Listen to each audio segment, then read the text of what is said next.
So why is there so much division between men and women on our planet?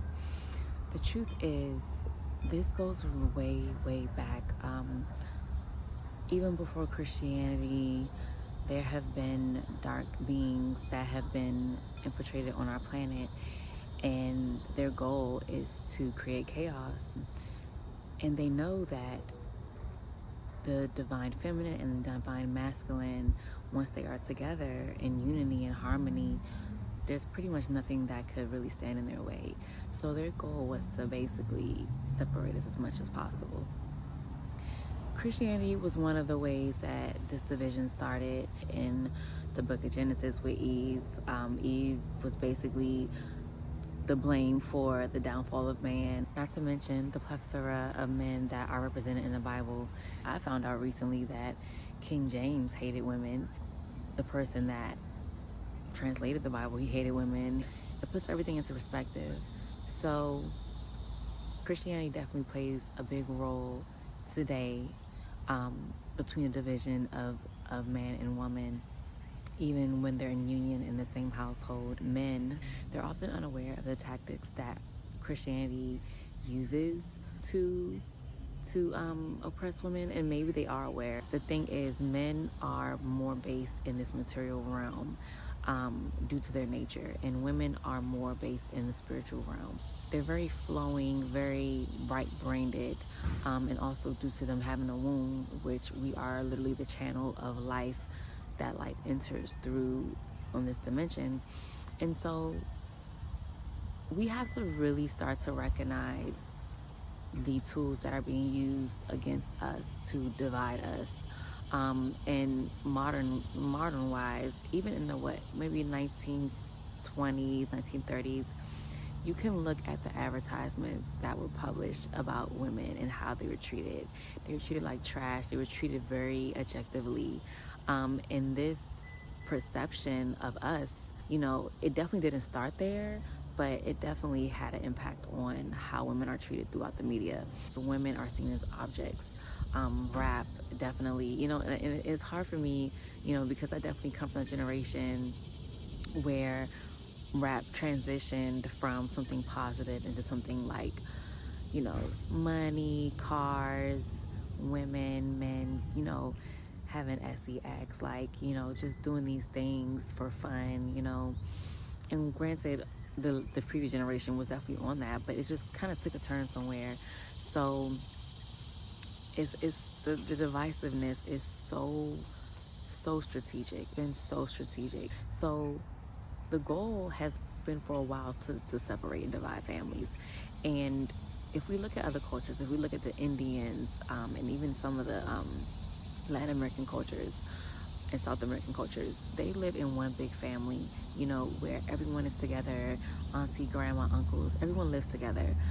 And our society, it's like our previous generation, our parents' generation, they have worked so hard. They're like, when their grandbabies are here, they're like, I'm tired, I want to go rest, I want to retire, I'm gone, And there is that, but there's also a darker side where there has been propaganda in that previous generation, to entice, to basically put in someone's psyche to separate. Not only that, the cost of living definitely encourages splitting up of families. It's very expensive, and everyone's working really hard. So this has all been very intentional.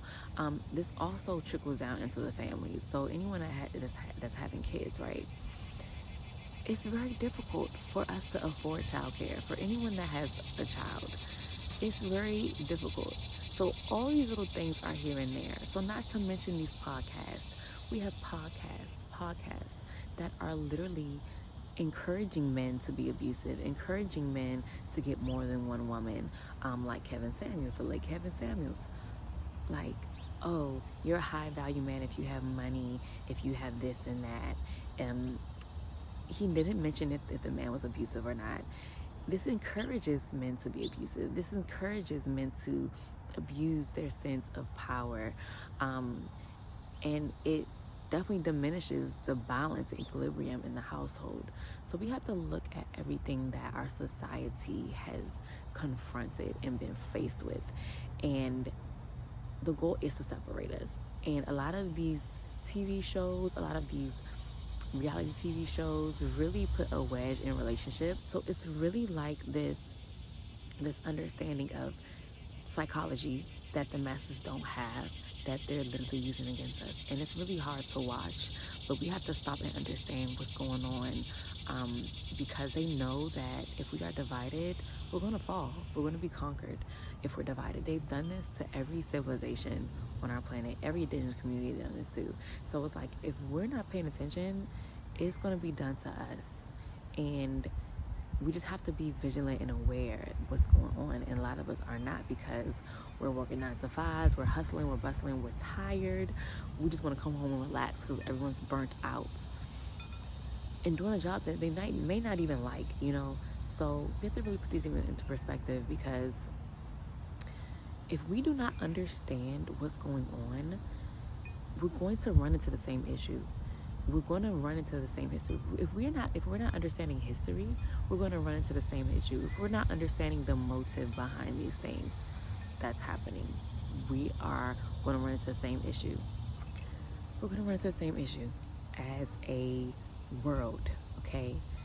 There are multiple examples of how when women lead, that there is more peace and more harmony. And it's not to disrespect men or anything, but it's like, most of the planet is ran by men, and we see how the planet is going. We see how it's going. Everyone sees how it's going. There is something in women being leaders where we're able to nurture. We're able to nurture and care for and really cultivate a sense of stability, and not consume, destroy, take.